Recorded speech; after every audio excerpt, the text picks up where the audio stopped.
گوش ندین که این آدم یک بی پدر مادر، یک حرومزاده،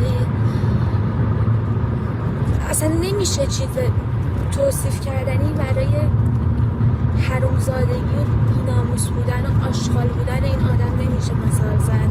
کسی که آرزوی مرگ مادر خودش رو سر سال تحویل میکنه، میگه که من منتظرم فقط مامانم بمیره تا درای و خوشبختی به روم پس باز بشه. این آدم مریض‌ترین و بدبخت‌ترین و حرومزاده ترین و بی‌ناموس ترین و خارکسته ترین و مادر جنده ترین آدم رو کره زمینه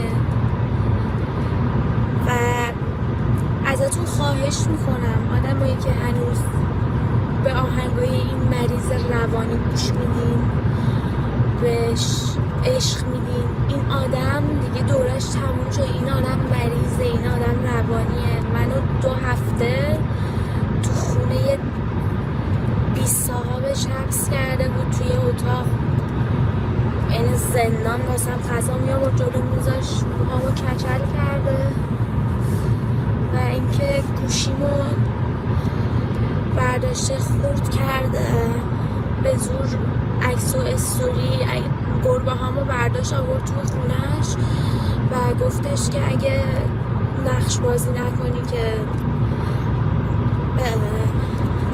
نکنی که خوبی، جلوی نوازنده هم نمیدونم جلوی بقیه تا کنسرت نیای گربه ها تو میکشم. این آدم میگه گیاهخوارم، تو گوه خوردی حرومزاده بی‌ناموس بی همه چیز، تو گیاهخواری هر روز 100 تا هورمون سگ و اسب و شغال تو خودت فرو میکنی، تو گیاهخواری که دختر مردم میگیری مثل حیوان میزنی. این آدم حیوانی، آدم چیه؟ حیف حیوان. آدم اصلا نمیشه روی این اسم گذاشت، روی این آشغال بی همه چیز. و اینکه ازتون خواهش میکنم که سمت این آدم مریض روانی نریم. من یک روز واسه تتو رفتم پیشش و زندگیم سیاه شد. تو 2 هفته پرده گوش من پاره شده، دندم آسیب دیده، مو برداشته، همه پام کبوده، سرم کلا کبوده. فیلم گوشم واسهتون میذارم چه بلای سرم آورده بود. 2 هفته من حبس کرد تو اتاق که یه وقت من نتونم برم بیرون ازش شکایت کنم. هر روزش با کتک و جنگ اعصاب و مثل زندان واقعی. اون کسایی هم که پیشش موندن واقعا به نظر من بدبخت‌ترین و بیچاره‌ترین آدم‌ها رو کره زمینن که کنار همچین آدم بی‌ناموس بی همه چیزی دارن زندگی میکنن. و اینکه من الان کل زندگیم تو خونه این آدمه، وسایل تتوم، گربه هام، همه زندگیم گوشیمو شکونده، میگم پرده گوشم پاره کرده، دندم آسیبیده و من از این آدم شکایت کردم امروز و میخوام بگم که تا آخرین لحظه، تا با مرگم شده پیش میبرم این شکایتم و از کوچکترین چیزی هم نمیترسم و یه بلایی من سر این آدم خواهم آورد که دیگه سلطان در کونش نبندن که بخواد اینقدر وحشی و هار و غیر قابل کنترل بشه. تو انم نیستی سلطان خیلی یه مش بدبخت اسکل نفهمی که هنوز دنیا رو ندیدن، 4 تا چیز ندیدن، این خود گوزو هم بهت میگن سلطان. تو هیچ انی نیستی، بدبخت بیچاره.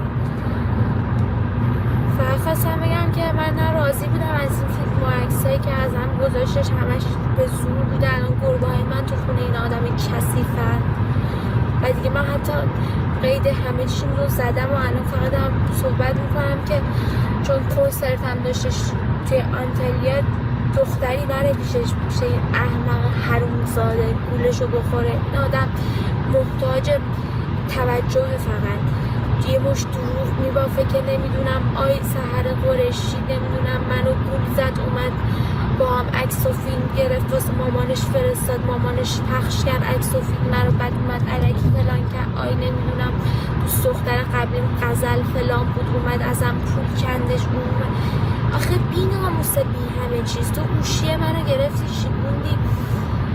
بعد میلیون پول گوشی موشی گرفتی شیکوندی، پرده گوشم هم پاره کردی، دندم رو زدی له کردی، همه سرم کبوده، موهامو کوتاه کردی، گردنم رو برداشتی، اسم خودتو به زور نوشتی، تتومو برداشتی، زخم کردی، پاک کردی، هر بلای مختلط خواست سرم آوردی و آخر واسه یه کفش کانورسی که واسه من گرفته بود که بخوام باهاش برم کنسرت، یادم اومده کفش رو داره از پای من در میاره. بابا تو مگه داریم اینقدر حرومزاده، اینقدر بیناموس؟ امروز تو هتل فکر کنم خیلی از ایرانیا دیدن حال منو چجوری داشتم گریه میکردم و چجوری کتک خورده بودم. و فقط ازتون میخوام که اگه اومدین واسه کنسرت این بیناموس حرومزاده و وقتتون رو تلف کردین و بهش گوش دادین، به هیچ عنوان سمت این آدم نرید. این آدم روانی مریضه، مشکل داره. این آدم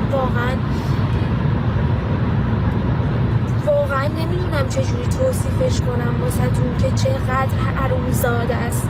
حالا به موقعش تک تک بلاهایی که سرم آورده و کاری که کرده رو واسهتون توضیح میدم که آخرم برگشته میگه نمیدونم کچل فلان اومده پرستو. بابا تو انکی باشی که بخواد پرستو بیا سمتت. من پرستو هم میخوام بشم، پرستو توی مادر جنده نمیام بشم. از روز اول برداشتی مامو کوتاه کردی، گوشی باشی کردی، حبسم کردی تو اتاق 2 هفته، به زور آوردی من آنتلیا، بی همه چیز.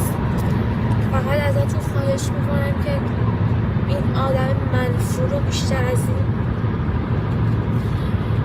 نه گوش بدین، نه واقعا این جزو دسته نه حیوانات نه انسان چی حساب نمیشه. این یه حرومزاده بی همه کس بیش نیست.